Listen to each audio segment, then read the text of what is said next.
Iowa Live. From the Carl Chevrolet Studios in West Des Moines, welcome to Iowa Live. I am Lou. It is July the 13th, and for those of us that were around Des Moines 30 years ago today, we are right in the midst of the big flood and ran across something via a person by the name of Neil Schultz, a person who did traffic on the radio show so many years ago that reminds us of what people were doing right about now 30 years ago. Radio station we worked at had a big line of people sandbagging, and they were handing out these shirts. Shut up and sandbag. Called it Flood Rock 93.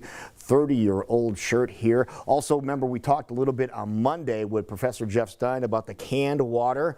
Here's a can of water from that event as well that Anheuser-Busch supplied Des Moines. And you heard of born-on dates? This has a used by date, which was 10/15/93. So I don't think we're going to crack this open and take a taste. But speaking of Professor Jeff Stein, it is time to check in with him right now. Hello, Mr. Stein. How are you? Lou, good morning. It is good to talk with you and good to remember that amazing thing we talked about on the anniversary of the flood here on Monday. 30 years ago. Hard to believe. Still mind-boggling, but we're talking about things that happened on this day in Iowa history. And today, we're going to talk about something a little bit somber, not a little bit, a lot of bit somber, that happened on this day in Iowa history as well. But it's also good for us to remember the sacrifices made by those who wear a uniform. Here's the story. Waterloo police officers Wayne Rice and Michael Hoying were working the overnight shift. They responded to a call of loud music coming from a house. Those involved turned down the music as asked, and the officers returned to their squad car. But then 4 of the individuals at the party started yelling and cursing at the officers. Rice and Hoying returned to the house. They placed one person under arrest for disturbing the peace. He then started fighting with Officer Hoying.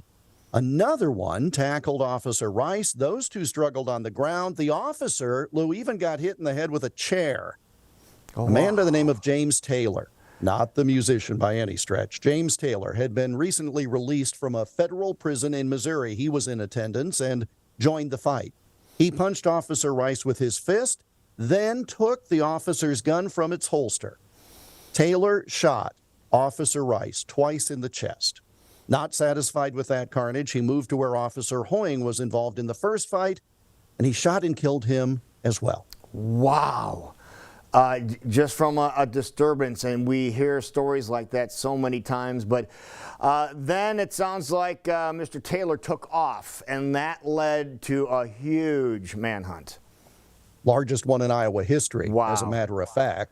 Helicopters searching from the air, officers from a number of law enforcement agencies searched on the ground. Well, 4 days later, 2 women ran into Taylor on a farm near LaPorte City, which is quite near Waterloo, obviously. Officers armed with shotguns then swarmed the farm fields in the area. Iowa State Patrol Sergeant Marvin Messerschmidt saw crops moving, and he then chased Taylor through a soybean field. Taylor tripped, fell, and was quickly captured. Wow, and that no doubt led to a criminal trial with this. Obviously, everybody witnessed what happened there. Oh, absolutely. And Taylor, who had the nickname T-Bone, by the way, if you've heard that, he was convicted of double murder, sentenced to life in prison. A life that ended when Taylor died in the year 2014 at the age of 60. Ironically, just a few weeks after the state trooper who captured him also passed away of natural causes. Wow.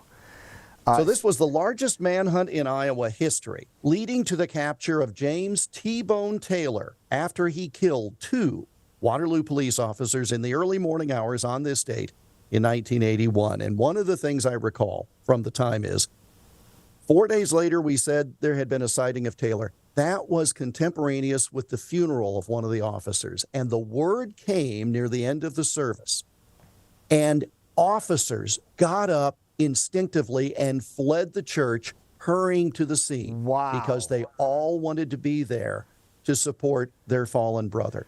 It's just an amazing, tragic situation at so many levels. Well, and that just shows the dedication and of those that support the safety of those in the state of Iowa and actually all over the country and all over the globe when it comes to law enforcement. But what a tragic story, but something, and Jeff, I think you mentioned this at the beginning, something that we need to remember.